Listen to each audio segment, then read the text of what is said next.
ఈ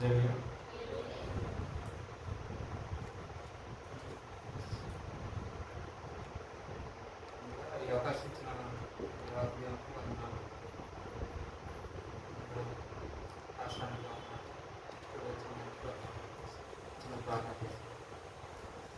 మహాపరిషత్తుగా దేవానికి వందనాలు, స్తోత్రం. ఈ సమయాన్ని మాకు ఇచ్చినట్టు వందనాలు.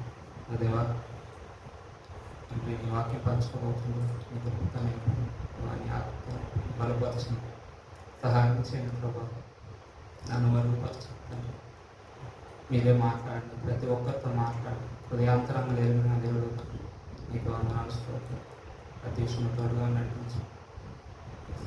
అతి శ్రేష్టమైన అడుగుతున్నాము.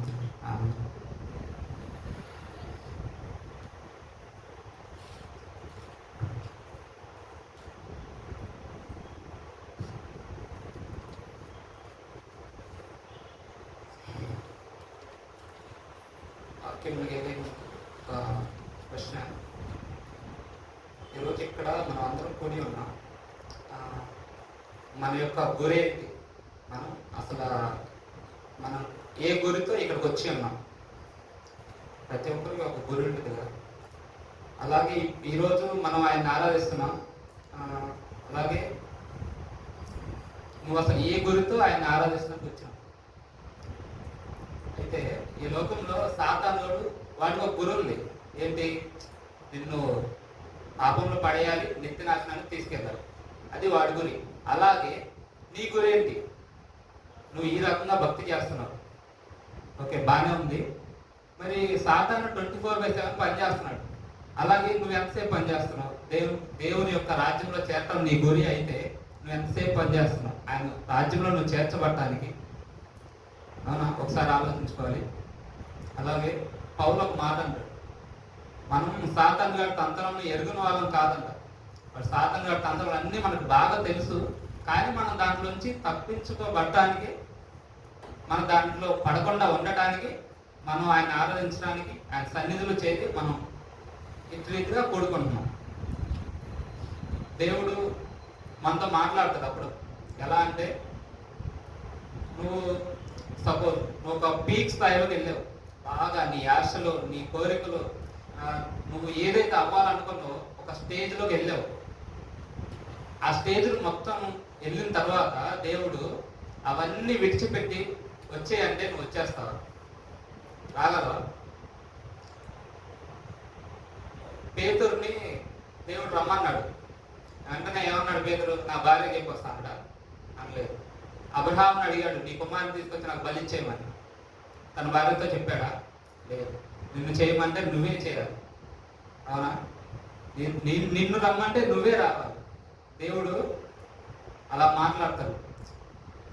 మళ్ళీ నాతో కూడా కొన్నిసార్లు దేవుడు మాట్లాడతాడు. ఎలా అంటే, ఇప్పుడు ఏదన్నా ఒక సిచ్యువేషన్ జరిగినప్పుడు మనకు బాధ కలిగించింది అనుకో, లేదా మనకే అన్యాయం జరిగింది అనుకో, మనం బాధపడతాం. తర్వాత ఆలోచించుకుంటారు, సర్లే అన్నాక ఇప్పుడు అన్యాయం చేసినోడు ఉన్నాడు, అన్యాయం అయినోడు ఉన్నాడు. వాళ్ళందరూ అంటే మొత్తం అంతా ఒక పక్కన పెట్టేసి ఆలోచిస్తే వీళ్ళందరూ ఒకరోజు చచ్చిపోతారు. కానీ నేను ఒక్కనే నీకోసం చనిపోయి తిరిగి లేచాను దేవుడు. అవునా? నేను ఒక్కనే నీకోసం చనిపోయి తిరిగి లేచాను. హానోకు దేవుడితో నడిచాడు. ఎన్ని సంవత్సరాలు నడిచాడు? 300 సంవత్సరాలు నడిచాడు.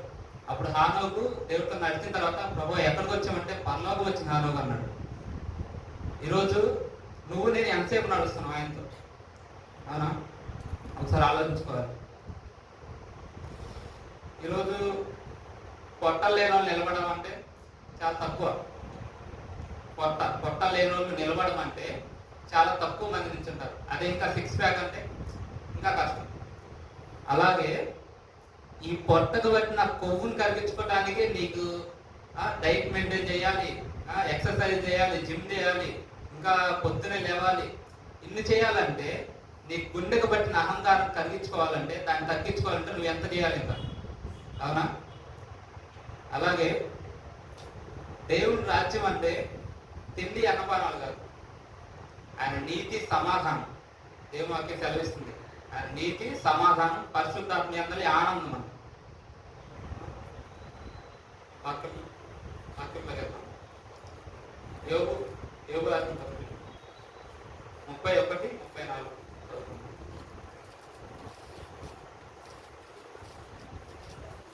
మహాసమూహములకు భయపడి నేను మౌనముగా నుండి ద్వారము దాటి బయలు వెళ్ళగా రొమ్ములో నా పాపమును కప్పుకొని ఎడల పరమనున్న దేవుని దృష్టికి నేను వేషధారణ అవును అన్నాడు.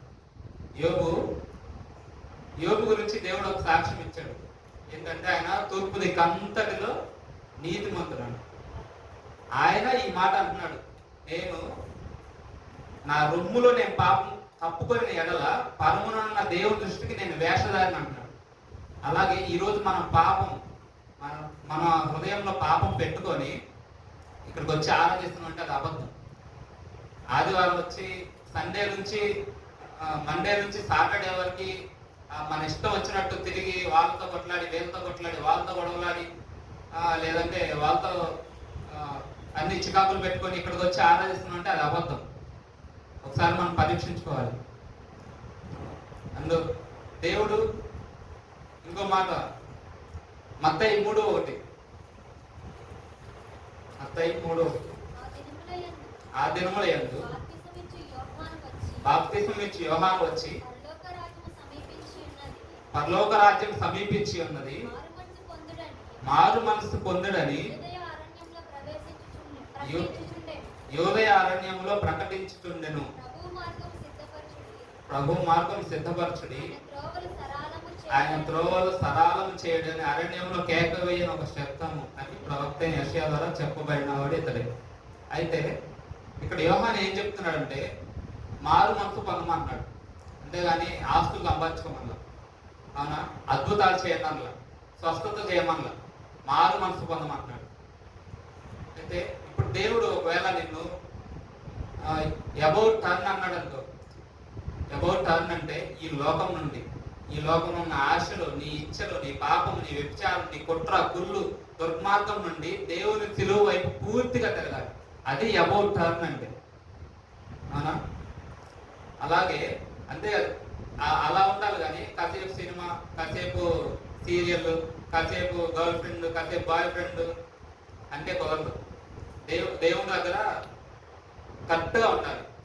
ఏదంటే ఇప్పుడు మనం ఒక ముద్దును తీసుకొని ఒక కత్తి లేదా ఏదైనా తీసుకొని దాన్ని కొడితే అది రెండుగా చీలుతుంది. కరెక్ట్గా దెబ్బ పడితే రెండుగా చీలుతుంది కదా. అప్పుడు అది ఇట్లా పడుతుందా లేక కరెక్ట్గా ఎలా పడుతుందా?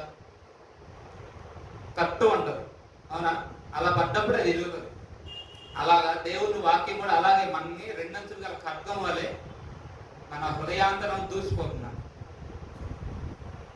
అప్పుడు మనం కూడా అలాగే ఒక కరెక్ట్గా ఉండాలి దేవుని యొక్క వచ్చినప్పుడు. అందుకే అబౌట్ టర్న్ అన్నాడు దేవుడు. పౌలు అంటాడు, కొంతమంది చెప్తుంటారు మనకి మన పాపము, మన ఏమంటారు, మన క్రియలు చెడ్డగా ఉన్నాయి, దేవుని నమ్ముకోవాలి, ఇవన్నీ మనం వింటాం. ప్రతి ఒక్కరు మనం మనిషిగా చెప్తాం. కానీ ఇప్పుడు మనం చర్చికి పాస్టర్ గారు చూసి వెళ్తాం. కొంతమంది అయితే పాస్టర్ని చూసి, లేదంటే నీకు అక్కడ సపోజ్ నీ అనుచరులు ఉన్నారని, లేదంటే నీకు కొంచెం పాటలు పాడటానికి, ఆరాధన చేయడానికి, లేదంటే కొంచెం నీకు అవకాశం దొరుకుతుందని వెళ్తాం. కానీ దేవుడు నిన్ను ఒకసారి అడిగాడు అనుకో, ఇప్పుడు వాళ్ళందరూ చూసి వెళ్తున్నావు, కానీ నీ భక్తి విశ్వాసం విషయంలో మాత్రం నువ్వు ఎదగట్లేదు. నువ్వు వాళ్ళని చూసి వెళ్తా, నీ విశ్వాస విషయంలో కనుక నువ్వు అలాగే ఉండి ఆత్మీయ విషయంలో ఎదగకుండా ఉంటే దేవుడి దగ్గరికి వెళ్ళగలవా? వెళ్ళలేదు, అవునా. అప్పుడు దేవుడు నిన్న నువ్వు చనిపోయిన తర్వాత అక్కడికి వెళ్ళిన తర్వాత, దేవా నీకోసం నేను ఇది చేశా, అది చేశా, నేను పాటలు పాడాను, అదే అన్నాడు అనుకో, దేవుడు ఏమంటాడు తెలుసా? వాడేవాడు వీడేవాడు, నేను నీ కోసం ప్రాణం పెట్టింది అంటాడా అంట. అయితే మన వాక్యంలో ఉంది, పౌలు ఎవడు అపోల్లో ఎవడు నేనే దేవుణ్ణి అంటాడు. అవునా? అలాగే మనం చేసే భక్తి విషయంలో కూడా కరెక్ట్గా నువ్వు చేస్తున్న భక్తి పక్కన వాళ్ళకి చూపించుకోవాల్సిన అవసరం లేదు. మీకు తెలుసు మీరు ఎంత భక్తిలో ఉన్నారు, ఏం చేస్తున్నారు అనేది అందరికంటే మీకే బాగా తెలుసు. మీకు తెలుసు, దేవుడికి ఇంకా బాగా తెలుసు. దానికోసం మనం ప్రయాసపడాలి. అంతేగాని ఇతరులకు చూపించుకోవడం కోసం, లేదంటే నేను ఎన్ని సంవత్సరాలకు వస్తున్నాను, నేను ఖచ్చితంగా వెళ్ళాలి ఆ దేవుడి కోసం వెళ్ళాలి. దేవుడి కోసం కాదు, నీకోసం వెళ్ళాలి. ఎందుకంటే ఆయన నీకోసం వచ్చాడు. సో నువ్వు ఇక్కడికి వస్తున్నావు ఎందుకు? నీకు నువ్వు తెలుసుకొని నా పాపాలన్నీ క్షమించాడు ఆయన. సో నేను రుణం ఎలా తీర్చుకోవాలి, ఆయన దగ్గరికి వెళ్ళాలి, ఆయన సన్నిధిలో నేను ఉండాలి, ఆ సమయాన్ని ఆయనకి ఇవ్వాలి, అప్పుడే నేను ఆత్మీయతలో ఎదుగుతాను అని నువ్వు చర్చికి వస్తున్నావు. అయితే యోహాను పత్రిక 14:12 చూడండి.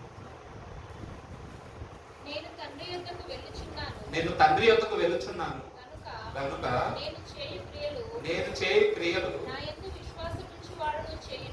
విశ్వాసం ఉంచు వారును చేయరు.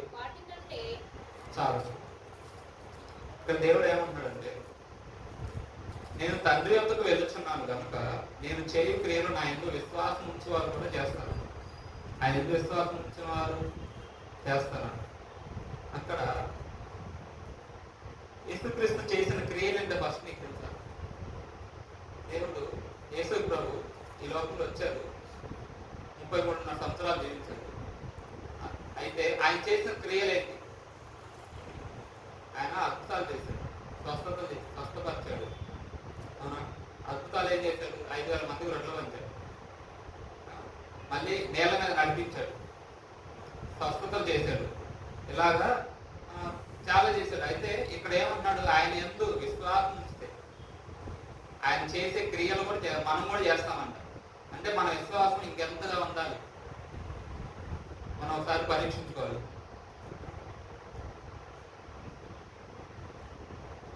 ఆయన 33 సంవత్సరాలు ఈ లోకంలో జీవించాడు కదా. ఫస్ట్ ఇప్పుడు ప్రజెంట్ ఉన్న సిచ్యువేషన్లో ప్రతి ఒక్కరూ ఆ తర్వాత యేసుప్రభు వారు పరిచర్యకు వచ్చిన 3.5 సంవత్సరాల ఆ జీవితం గురించే మాట్లాడతారు, కానీ ఆ ముందున్న 30 సంవత్సరాల జీవితం గురించి ఎవరు మాట్లాడరు. అవునా? ఇప్పుడు ఆయన చేసిన క్రియలు నువ్వు చేయాలంటే యేసుప్రభు ఆ ఫస్ట్ ఆయన ఆ 30 years ఆ ముందున్న 30 సంవత్సరాల జీవితం కూడా నీకు తెలుసు కాదు. ఆయన ఆ 30 సంవత్సరాలు ఆయన ఏం చేశాడు తెలుసా? మీకు తెలుసా? తగ్గించుకున్నాడు, పేరెంట్స్ మాట విన్నాడు, భద్రంగా పని చేశాడు. ఈ లోకంలో ఏదైతే అవసరం వాళ్ళకి ఆ టైంలో అవన్నీ చేశాడు. అంతేగాని మన జీవితం సెట్ చేసుకోకుండా, మన పేరెంట్స్కి వీళ్ళకి లోబడకుండా, ఏ పనికి లెక్క చేయకుండా ఇక్కడికి వచ్చి కనుక నువ్వు ఆరాధిస్తున్నావు అంటే అది అబద్ధం. దేవుని వాక్యం సూటిగా చెప్తుంది, అది అబద్ధం.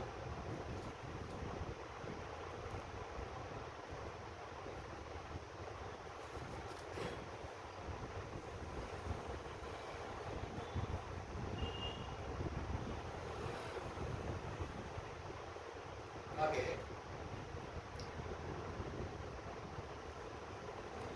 ఎబ్రీ పత్రిక 3:17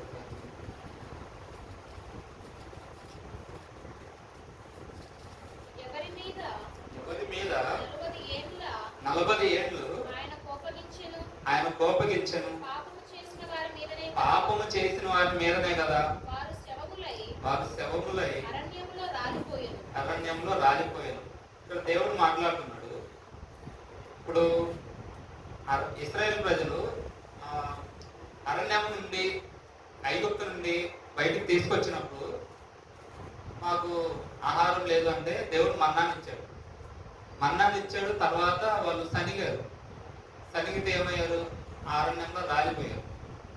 దేవుడు ఏమంటున్నాడంటే ఇక్కడ, అరణ్యంలో నిన్ను బయటికి తీసుకొచ్చినందుకు వాళ్ళు కృతజ్ఞత లేకుండా సనిగింది కాకుండా దేవుడి మాట వినకుండా రాలిపోయారు. అయితే అక్కడ దేవుడు సంతోషంగా లేడు. అవునా? 40 ఏళ్ళు మన్నా తిన్నందుకు దేవుడు సంతోషంగా లేడంట. ఇక్కడ 40 ఏళ్ళు కోపంగా ఉన్నాను దేవుడు చెబుతున్నాడు. 40 ఏళ్ళు నువ్వు మన్నా తిన్నందుకు దేవుడు సంతోషంగా లేడు. అలాగే పాపం చేసుకుంటా పోతే నిన్ను చూసుకో దేవుడు సంతోషించడు. పాపం చేసుకోపోతే నన్ను చూసుకో దేవుడు సంతోషించడు. అవునా? పాపం చేయకుండా నీ విశ్వాసం చెప్తున్నాడు ముందుకి వెళ్తూ ఉంటే దేవుడు సంతోషిస్తాడు.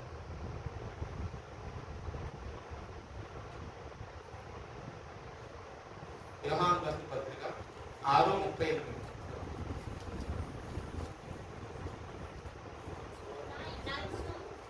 నా ఇష్టం నెరవేర్చుకున్నటకు నేను రాలేదు, కానీ నన్ను పంపిన వాని చిత్తం నెరవేర్చుటకై పరలోకం నుండి దిగి వచ్చింది. ఇక్కడ దేవుడు ఏమంటున్నాడు? ఆయన ఇష్టం నెరవేర్చుకుంటూ రాలేదంట దేవుడు. ఆయన పంపిన ఆయన తండ్రి చిత్తాన్ని నెరవేర్చడానికి వచ్చాడంట. అయితే ఇక్కడ దేవుడు ఏమంటున్నాడంటే నేను పరలోకం నుండి కిందికి దిగి వచ్చాను అంటున్నాడు. అంతేగాని పరలోకం నుండి వచ్చా ఇక్కడ పుట్టాను అనలేదు, ఈ లోకంలో పుట్టాను అనలేదు. పరలోకం నుండి కిందికి దిగి వచ్చాను అన్నాడు. కిందికి దిగి రావడానికి ఎవరికి ఇష్టం ఉండదు. అవునా? ఇప్పుడు సపోజ్ ఎవరికైనా గొడవ అయిందనుకో, వీళ్ళు సారీ చెప్పారంటే నేను చెప్తాను, నేను చెప్తాను, వాడే చెప్పాలి. నా వల్ల జరిగింది, నేను అడిగిచ్చా, నేను ఇచ్చా, నా వల్ల. అవునా? నేను చెప్పను సారీ, ఇట్లా అంటాం మనం. కానీ ఇక్కడ దేవుడు ఏమంటున్నాడు? నా తండ్రి చిత్తం నెరవేర్చుటకు నేను పరలోకం నుండి కిందికి దిగి వచ్చాను అంటున్నాడు. అలాగే మనం మన క్రియలు ఎలా ఉన్నా సరి చేసుకొని మనం ఎంతగా తగ్గించబడతామో అంతగా దేవుడు హెచ్చిస్తాడు. మనం ఎంతగా తగ్గించుకుంటే అంతగా హెచ్చించబడతాం.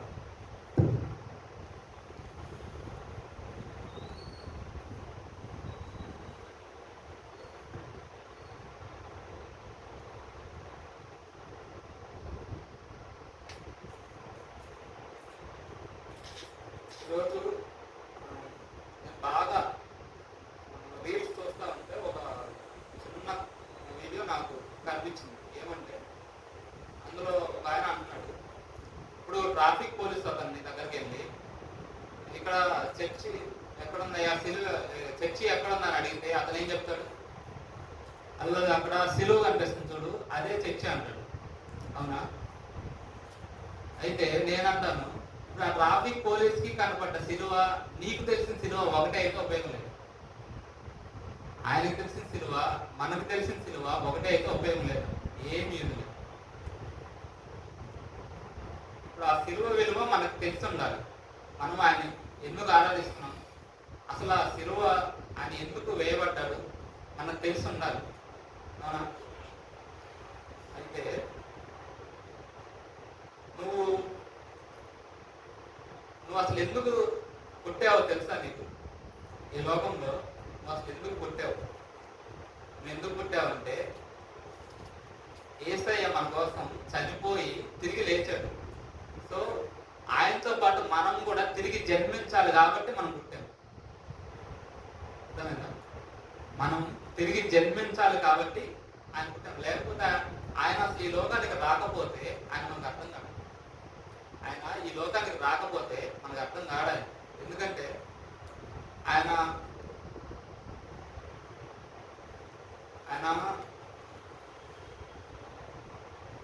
సంపూర్ణంగా దేవుడు, సంపూర్ణంగా మనిషి. Totally God and totally man. అవునా? అలాగే గల్తీయులకు రాసిన పత్రిక 2:20.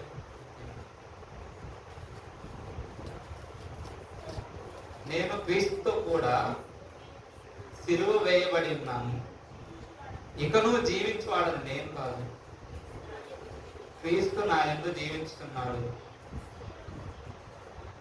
నేను ఇప్పుడు శరీరమందు జీవిస్తున్నా, జీవితం నన్ను ప్రేమించి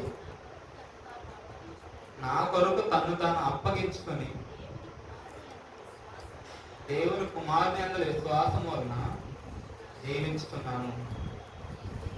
అంత చాలు. ఇక్కడ పౌలు గారు ఏమంటున్నారంటే, నేను క్రీస్తుతో కూడా సిలువ వేయబడ్డాను, నేను క్రీస్తుతో కూడా సిలువ వేయబడ్డాను అంటున్నాడు. అక్కడ మనం అర్థం చేసుకోవాల్సింది ఏంటంటే, నేను నేను అనేది చావాలనుకో. నేను తెచ్చా, నా వల్ల బతుకుతున్నాడు, నా వల్ల ఈ ఉద్యోగం వాడికి వచ్చింది, నాది అనేది చావాలి ఫస్ట్. ఇప్పుడు పౌలు గారు క్లియర్ చెప్తున్నారు, నేను క్రీస్తుతో కూడా సిలువ వేయబడ్డాను, ఇక్కడ నుంచి జీవించేవాడు నేను కాదంటారు. ఆ మాట చెప్పడానికి ఆయనకి ఎంత ఏమంటారు, ఎంత ధైర్యం ఉండాలి, ఎంత విశ్వాసం ఉండాలి. అయితే పౌలు, నేనంటాను పౌలు ఈజ్ ఏ రిచ్ మ్యాన్. ఎందుకో తెలుసా? పౌలు అంట రిచ్ మ్యాన్. ఎందుకంటే దేవుడు ఆయన దగ్గరకు వచ్చాడు, పౌలు దేవుడు దగ్గర పోదు. అర్థం చేశారు? పౌలు దేవుడు దగ్గరికి వెళ్ళలేదు, దేవుడే పౌలు దగ్గర దిగి వచ్చాడు. అందుకే ఆయన రిచ్ మ్యాన్. పౌలు అంటే ఆశమాస 14 పత్రికలు రాశాడు. ఉన్న బైబిల్లో 14 పత్రికలు రాశాడు. ఒక్క పేరు లేదంటే ఒక్క లైన్లో మన పేరు రాస్తే మనం ఆగే. సపోజ్ మన పేరు కనుక ఈ గ్రంథంలో ఉందని తెలిస్తే కట్అవుట్లు అవి ఇవి అని మనం అసలు ఆగం భూమి అలా ఉండాలి. మరి పౌలు 14 పత్రికలు రాశాడు, ఎగిరట నేను సిలువ వేయబడ్డానని చెప్పి. అలాగా మనం కూడా ఆయనతో పాటు సిలువ వేయబడాలి. అది నీ తగ్గింపు అంటే. పౌలు ఒక చోట అంటాడు, దేవుడికి ప్రార్థిస్తాడు ఏమని, ప్రభువా నా ముళ్ళు తీయాలని ప్రార్థన చేస్తాడు. అవునా? అప్పుడు దేవుడు ఒక మాట అంటాడు ఆయనతో, ఏమంటాడు, నా కృప నీకు చాలు అంటాడు. పౌలు అద్భుతాలు చేశాడు, చచ్చిపోయిన తిరిగి లేపాడు. అవునా? కానీ ఆయన ముళ్ళు తీసుకెళ్ళాడు. దేవుడిని అడిగాడు, 3 సార్లు ప్రార్థన చేశాడు. దేవుడు ఆన్సర్ ఏం చెప్పాడు? నో నో నో నో అని ఆన్సర్ ఇచ్చాడు. నా కృప నీకు చాలు అంటాడు. అవునా? నిజంగానే ఆయన కృప ఉంటే చాలు. మనం ఈ లోకంలో బతకడానికి ఆయన కృప లేకపోతే మనం బతకలేము. ఎగ్జాంపుల్ అయితే నా లైఫ్లోనే నేను ఎక్స్పీరియన్స్ చేసి ఒక సిచ్యువేషన్ చెప్తాను. నాకు జాబ్ రాకముందు ఏం జరిగిందంటే, ఇంటర్వ్యూకి 3 రౌండ్స్కి వెళ్ళాను. వెళ్ళిన తర్వాత నేను ఎప్పుడు ఫాస్టింగ్ ప్రేయర్కి రాలేదు. ఆ రోజు ఇంటర్వ్యూ 3 రౌండ్స్ అయిపోయిన తర్వాత నెక్స్ట్ డే ఫాస్టింగ్ ప్రేయర్ ఇక్కడ జరుగుతుంది 12 to 3. అయితే రూమ్లో పడుకుందా అనుకోని కూడా ఎందుకు ఈరోజు ఎప్పుడు వెళ్ళలేదు కదా, ఫాస్టింగ్ ప్రేయర్కి వెళ్దాం ఒకసారి అని చెప్పి ఇక్కడికి వచ్చాను. వచ్చిన తర్వాత అన్న వాక్యం చెప్పారు. తర్వాత అక్కని వర్క్ దగ్గర ఎల్లు పెట్టి రావడానికి వెళ్ళాడు. మీరు ప్రేయర్ చేసుకుని అన్నాడు. అయితే ఇక ప్రేయర్ చేసుకుంటా ఉన్నాను. తర్వాత నేను 10 నిమిషాలు చేసుకున్న తర్వాత నాకు చేయబుద్ది అవుతుంది. ప్రేయర్ చేసుకోకుండా నేనేం చేసా, కూర్చొని ఆలోచిస్తూ ఉన్నా. ఈ బలిపీఠ వైపు చూస్తా ఆలోచిస్తూ ఉంటే అసలు ఏంటి ఈ లోకంలో ఈ జాబే నాకు ముఖ్యమా? ఈ జాబ్ లేకపోతే నేను బ్రతకలేనా? చాలా మంది బతుకుతున్నారు కదా, మనకి మనం ఎంతగా పోరాడాలి? జాబ్ లేని వాళ్ళు చాలా ప్రేయర్ చేస్తుంటారు. ప్రతి ఆరాధనలో లేదంటే ప్రతి మీటింగ్కి అటెండ్ అవుతుంటారు. ఎందుకు? వారు నీడ్ అవసరం ఉంది, వస్తుంటారు. అప్పుడు నేను అనుకున్నా, ఇది లేకుండా నేను బ్రతకలేనా? ఇన్నాళ్ళు నన్ను పోషించావు కదా, నేను ఎందుకు బ్రతకలేను అని ఇక్కడ కూర్చొని ఈ బలిపేట వైపు వస్తా ఉన్నా. తర్వాత పైకి చూస్తా, ఒకసారి చదివాను, my grace is sufficient for you అని. వెంటనే నాకు ఈ జాబ్ మీద ఉన్న ఆశ కానీ, ఈ కోరికలు కానీ, ఈ జాబ్ వచ్చిన తర్వాత నేను ఇలా ఉండాలని ఏదైతే అనుకుంటా ఉందో అన్నీ ఒక్క సెకండ్ నేను అట్లా పక్కన పెట్టేది. నిజమే కదా, దేవుడు నా కృప నీకు చాలు అంటున్నాడు కదా. ఆయన కృప ఉంటే మనం బతికిపోలేమా అనుకోని. తర్వాత వెంటనే నాకు హెచ్ఆర్ నుంచి కాల్ వచ్చింది. నువ్వు సెలెక్ట్ అయిపోయావు, నీకు రేపు సర్టిఫికేట్స్ అన్ని సబ్మిట్ చేయమని చెప్పారు. నేను అంటాను, ఎప్పుడైతే మనకు కావాల్సిన అన్ని వదిలేసి మన కోరికలైనా ఏవైనా ఒక్క సెకండ్, అందుకే నేను అంటాడు దేవుడు, ఆవగింజ అంత విశ్వాసంతో కారణం. ఆవగింజ అడిగినాయి మళ్ళీ దాని ఇది గొప్పగా అంటాను. ఆవగింజంత కూడా అందులో సగం కూడా ఉంటుంది.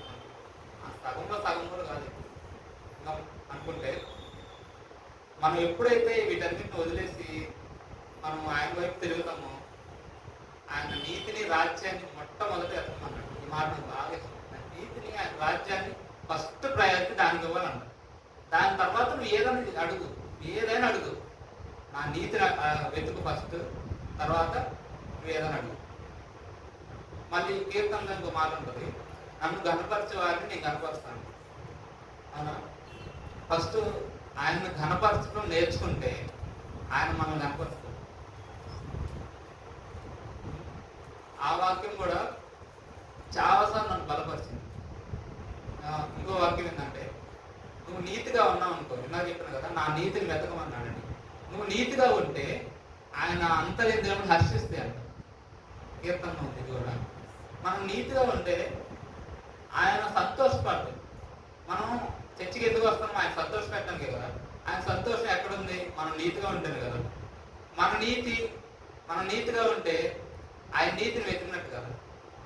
అవునా? ఆయన నీతిని వెతికితే నీకు కావాల్సిన సమస్తం ఇస్తాడంట దేవుడు. అలాగే గలతీయులకు రాసిన పత్రిక 6:14. అయితే మన ప్రభువైన యేసుక్రీస్తు సిలువ యందు తప్ప దేని యందును అతిశయించడం నాకు దూరమవును గాక. ఇక్కడ దేవుడు ఏమంటున్నాడంటే, మనం ఈరోజు దేన్ని బట్టి అతిశయిస్తున్నాం?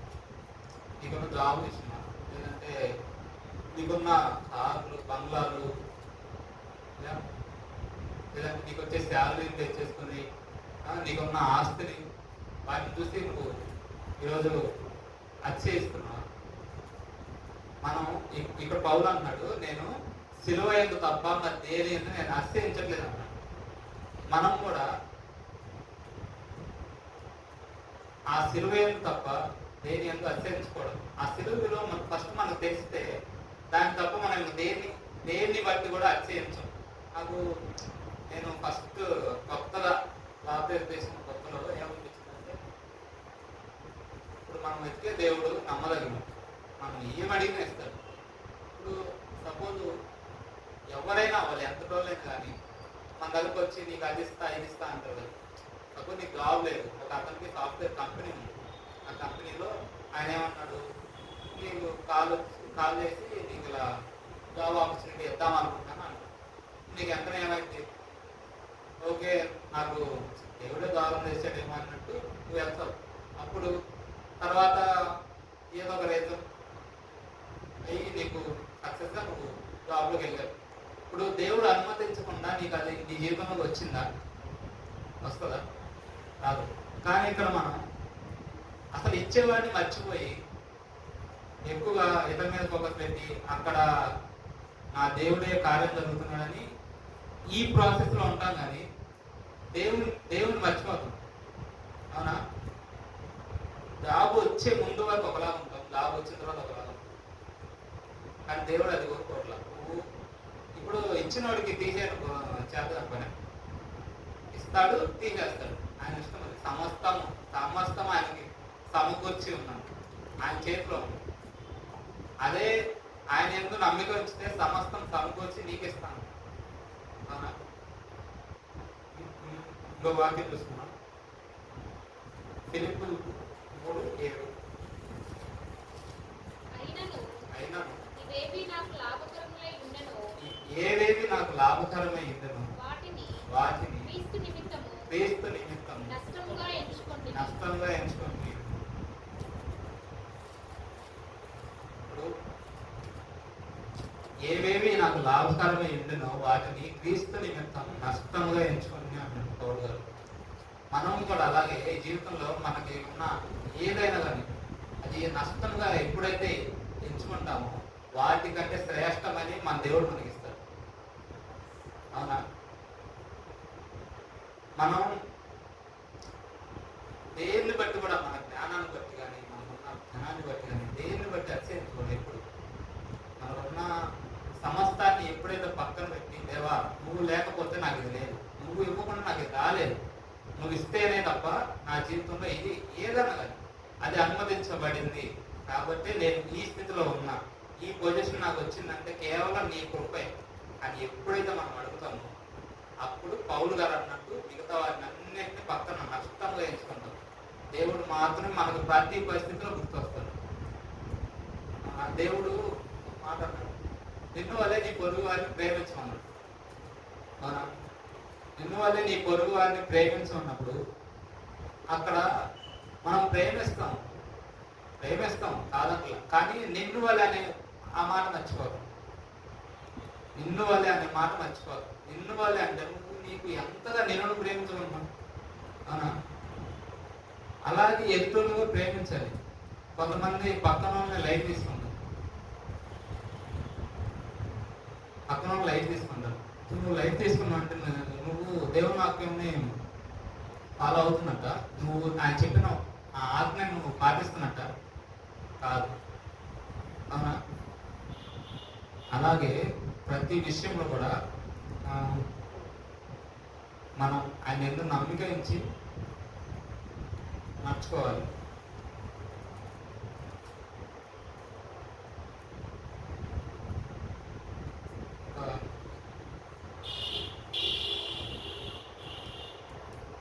ఒక చిన్న పాట పడతాను. ఏమో కమ్ము తోడవత్తు యేసునాథ నీదు మ్రోలా, ఏమో కమ్ము తోడవత్తు యేసునాథ నీదు మ్రోలా, ఏమో కమ్ము తోడవత్తు కావరించి నిన్ను మరచి ఏకమైతి బామరులతో నేరిదారి నిన్ను చేరనేమో తెలియదాయెనో, ఏమో కమ్ము తోడవత్తు యేసునాథ నీదు మ్రోలా, ఏమో కమ్ము తోడవత్తు నీచ పాపవర్ధనంబు పేచమెల్ల బాపి ముందు, నీచ పాపవర్ధనంబు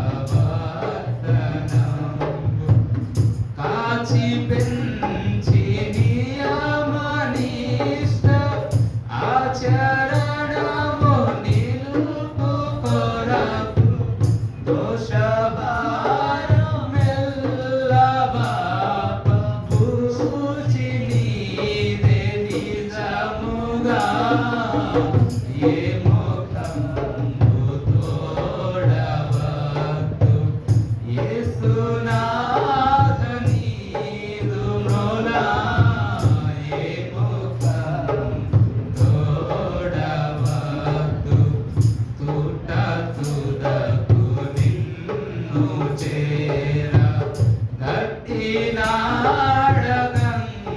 గట్టినాడగంకడమును, తుట తుదకు నిన్ను చేర వట్టి మాట కాదు నిజము పట్టి నడుపు పరమపురికి పట్టుకొనుము నాదు చేయి మట్టి పాలు కాక మునుపే, ఏమో కమ్ము తోడవత్తు యేసునాథ నీదు మ్రోలా, ఏమో కమ్ము తోడవత్తు. హల్లెలూయా. భక్తుడు అంటున్నాడు, ప్రభా నేను ఏ ముఖం పెట్టుకుని నీ దగ్గరకు రావాలి ప్రభా, ఈ వేషధారి ముఖం, ఈ పనికి మాలిన ముఖం, ఈ కుళ్ళు పట్టిన మొహం, లేదంటే వేషధారి, యోబు అంటున్నాడు కదా, వేషధారి నా రూమ్లో నేను పాపం పెట్టుకున్నాను ఇలా, నా దేవుడు నేను వేషధారిని ఎందుకని. అలాగే ఈ వేషధారి మొహం పెట్టుకుని రావాలా?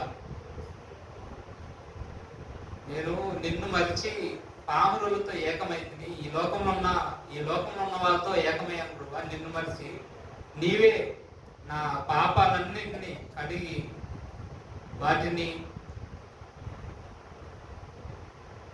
వాటినన్నింటినీ తొలగించి నీవే నన్ను పట్టుకొని తొడుగు పరమపురికి నన్ను నడుపు ప్రభా అంటున్నాడు దేవుడు. భక్తుడు అంటున్నాడు. అలాంటి మాటలు, అలాంటి విశ్వాసం మనకెప్పుడు కలుగుతుంది? మనం ఆలోచించుకోవాలి. ఇది చాలా చాలా ఆయన భారంగా రాసిన పాట. చాలా ఆలోచనలోకి నేనైతే ఈ సాంగ్ విన్న తర్వాత ఫస్ట్ 3 times విన్నాను. ప్రతిసారి చాలా దుఃఖపడ్డాను. నిజంగానే మన పరిస్థితి ఇంత దిగదారిపోయినామా, ఈ పరిస్థితిలో ఉన్నామా? నిజమే, మన పాపం కనుక ఒప్పుకోకపోతే మనం ఆయన దగ్గరికి వెళ్ళలేము. అయితే ఇప్పుడు మనం ఈ విన్న దాంట్లో నుంచి మనం ఏమేమి చేయాలంటే ఒకసారి చూద్దాం. ఫస్ట్ ఏంటంటే, నువ్వు ఈ లోకం నీకు సిలువ వేయబడి, నేను అనే అహంకారం నీలో నుంచి పోవాలి. నేను అనేది తగ్గించుకోవాలి ఫస్ట్. తర్వాత నీ శరీరాన్ని, నీ ఇచ్చల్ని ఆయనతో కూడా సిలువ వేయాలి. ఎందుకంటే నువ్వు తిరిగి లేవాలంటే, ఆయనతో పాటు నువ్వు తిరిగి మళ్ళీ లేపబడాలంటే, ఇదే నీ నార్మల్ లైఫ్లో ఉంటే అది అవ్వని పని. లోకానికి నువ్వు లోకానికి సిలువ వేయబడాలి. ఇంకా ఏవేవి లాభకరమై ఉంటాయో మనకి అవన్నీ నష్టంగా ఎంచుకోవాలి. ఇంకోటి ఏంటంటే, దేవుడే దిగి వచ్చాడు, మనం దిగడానికి మన ఇష్టం ఉంది. అయితే మనం కూడా ఆయన రిక్తునిగా తగ్గి ఈ భూమికి వచ్చానని చెప్తున్నాడు. రిక్తునిగా అంటే ఆ మాటకి మనం చాలా ఆలోచించాలి. అది చాలా మర్మంతో కూడిన మాట. మనం అలా ఎందుకు తగ్గించకూడదు? మనం ఎందుకు తగ్గించుకోకూడదు? ప్రతి విషయంలో తగ్గించుకోవచ్చు. కానీ నువ్వు తగ్గించుకున్న తర్వాత ఆయనకి అప్పచెప్పు, ప్రభా ఈ విషయంలో నేను ఇలా ఉన్నానేమో, నీ దృష్టికి నేను పాపం చేసిన వాడిగా ఉంటే నన్ను క్షమించు. నేను తగ్గించబడాలి, ఇప్పుడు హెచ్చించబడాలి. ప్రతి విషయంలో ఆయన ముందు పెట్టి మనం తగ్గించబడుతుంటే ఆయన నేను లేపుతాడు. అలాగే మన హృదయంలో పాపం పెట్టుకుని మనం ఆదివారం వచ్చి సాక్ష్యాలు చెప్పిన, కార్లు వాడిన, వాక్యపరిచయం చేసిన చెప్పదండి దేవుని దృష్టి అంగీకారం కాదని చెప్తున్నాడు దేవుడు. అలాగే పాపం చెయ్యొద్దు అని చెప్తున్నాడు. పాపం చేసుకుంటూ పోతే దేవుడు కోపాన్ని రేపినోళ్ళు అంటారు. నువ్వు పాపం చేస్తా పోతే ఆయన కోపాన్ని రేపుతావు. నువ్వు ఎప్పుడు ఇంకా ఆయన సంతోషపెట్టేది. అవునా కదా? ఆయన సంతోష పెట్టడానికి మనం ఆరాధన చేసేది, ఆయన సన్నిధికి వచ్చేది. సో ఇవన్నీ విషయంలో మనం ఎలా ఉన్నాం ఏంటని అందరూ పరీక్షించుకోవాలి. దేవుడు పెట్టుకోతున్నాను. ఈ వాక్యం దేవుడు దీవించుకోవాలి.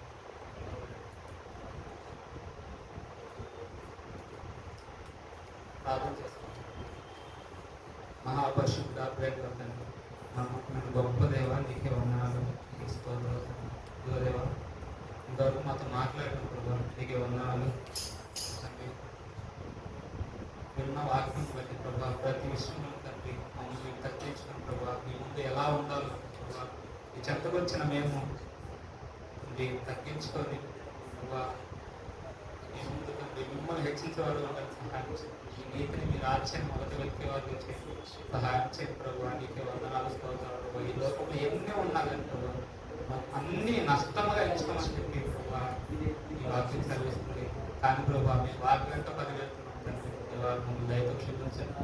మీ విలువ తెలియక ప్రభావ, మీ సిలువ విలువ తెలియక ప్రభావ తండ్రి దేవా, మీ నీతిని వెతికేవారు తండ్రి నన్ను సహాయం చేయండి. సమస్తాన్ని తండ్రి మాకు ఇస్తాను చెప్తున్నాను దేవా. ఎవరైతే నా నామం మీరు ఏమడిగినా నేను చేస్తాను తండ్రి, మీ అందరి విశ్వాసం ఉంచాలండి. మీ వాక్యం కలిగిస్తుంది. తండ్రి వచ్చిన ప్రతి ఒక్క బిడ్డతో మీరు మాట్లాడినందుకు మీకు వందనాలు ప్రభువా. నీ తెలుసు ప్రభువా, ఈ రాజ్యానికి సహాయం ప్రతి తోడు ప్రభు. ఏది మాతో రాదు ప్రభువా తండ్రి. మా కొరకు ఎవరు తండ్రి దేవా చనిపోయి తిరిగి లేచిన ఎవరు లేదు. ఇది మాత్రమే తండ్రి మా కొరకు ప్రాణం పట్టుకుని లేచి దేవానికి వందనాలు.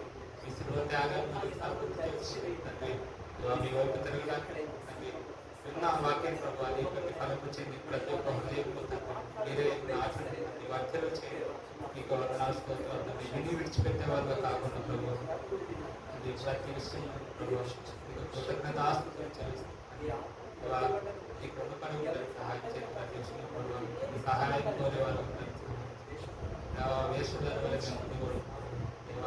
మాకు ఏమి పాపం పెట్టుకుని అంటే మీరు ఆరాధించిన తండ్రి దేవా మీ పాటలు మీరు ఆనందించి సంతోషించిన మీ వాక్యం పరీక్షించిన యథార్థంగా రావడానికి సహాయం దేవా మీకు వందనాలు మీకేంటండి సమస్త మా గంట ప్రభావం కేవలం మీకు మాత్రం అందుకేటని ఏసైనామని అడిగి ప్రార్థించి పెట్టుకుంటున్నాం తండ్రి. ఆమేన్.